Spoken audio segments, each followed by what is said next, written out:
Halo, apa kabar? Salam sehat selalu. Bertemu lagi dengan saya, Filipus Nugroho Hariwibowo. Ini adalah pertemuan kita yang kedua pada kelas penulisan naskah drama. Baik, bagaimana? Sudah siap untuk belajar hari ini? Pada pertemuan kita sebelumnya, kalian diberi tugas untuk membaca naskah drama. Bagaimana? Sudah dikerjakan?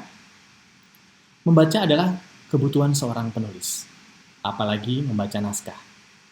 Jangan sampai kalian kuliah di jurusan teater, tetapi membaca naskah teater saja belum pernah.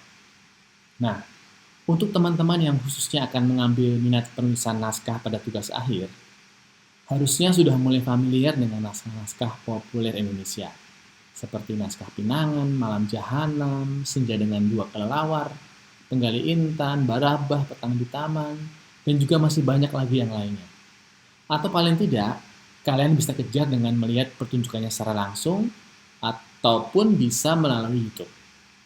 Nah, perlu juga kalian familiar dengan nama-nama penulis naskah legendaris di Indonesia, seperti Kerja Mulyo, Nasya Jamin, Iwan Simatupang, Mo Tingge, Utuy, atau penulis-penulis asing seperti Ibsen, Chekhov, UNESCO, Shakespeare, Samuel Beckett, Bertolt Brecht, juga yang lainnya. Nah, selain itu, tentunya kalian juga harus membaca naskah-naskah baru.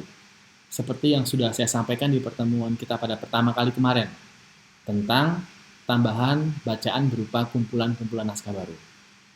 Atau paling tidak kalian bisa ikut berapresiasi dan berpartisipasi pada acara IDRF, Indonesia Dramatic Reading Festival. Minggu kemarin sudah saya jelaskan tentang langkah-langkah menulis naskah. Ini. Nah, hari ini kita akan membicarakan tentang langkah yang paling awal dalam membuat sebuah naskah, yaitu ide. Ada yang tahu apakah ide itu? Kita sering mengucapkan bahkan sering berdebat tentang ide. Tapi sebenarnya, apakah ide itu? Seringkali kita terkagum-kagum ketika melihat karya orang lain. Wah, keren ya, kok bisa ya? Dari mana dapat idenya? Tapi tidak terbayang, ide tersebut bisa muncul dalam karya ini. Terkadang ide itu sangat sederhana, bahkan juga begitu dekat dengan kita. Tetapi kita tidak pernah terfikirkan akan hal itu. Sebetulnya ide ada banyak di sekitar kita, bahkan berjuta-juta dan tak terhitung jumlahnya. Tapi kenapa seringkali banyak penulis yang mengatakan tidak ada ide, tidak punya ide, bahkan tidak menemukan ide. Ide ada di mana-mana, termasuk ruangan ini. Makanya saya sering bilang dalam kelas ketika pertemuan, kelas penulisan naskah, tutup semua pintu dan jendela supaya ide tidak keluar dari ruangan. Ya, betul. Ide ada di mana-mana. Ya, di rumah sakit, di pasar, di toilet, jalan, stadion, rumah sakit, panggung, bahkan tempat yang paling dekat dengan kita. Rumah kita, keluarga kita. Banyak penulis besar mendapatkan ide dari sekitar mereka. Contohnya Pram dengan novel Gadis Pantai. Sosok gadis pantai konon adalah pencerminan neneknya.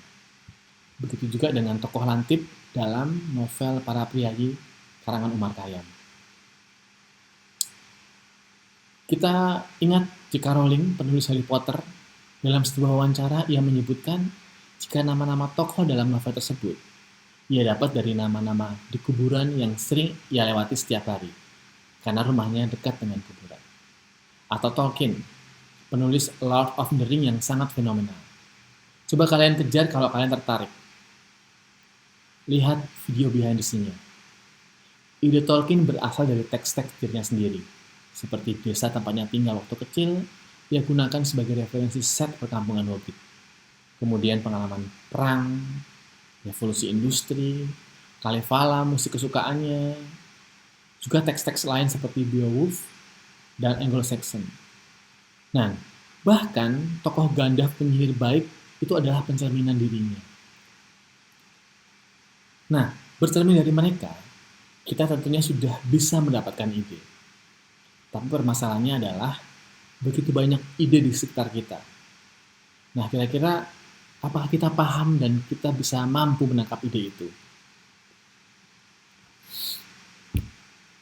Kerja awal yang paling besar adalah menemukan kembali ide-ide itu, kemudian memilih, dan kemudian memolesnya menjadi menarik.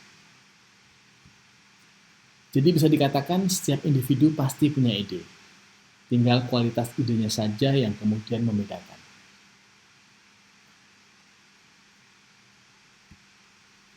Butuh rangsangan dan latihan-latihan untuk membiasakan diri bisa menemukan ide-ide berkualitas. Tidak mudah menemukan berlian di antara tumpukan-tumpukan batu.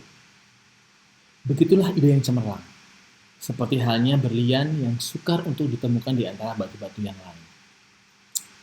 Nah, pada pertemuan sebelumnya sudah saya jelaskan tentang 4M. Membaca, melihat, mendengar, dan merasakan. Nah, dengan itu tentu bisa merangsang kita untuk menangkap ide.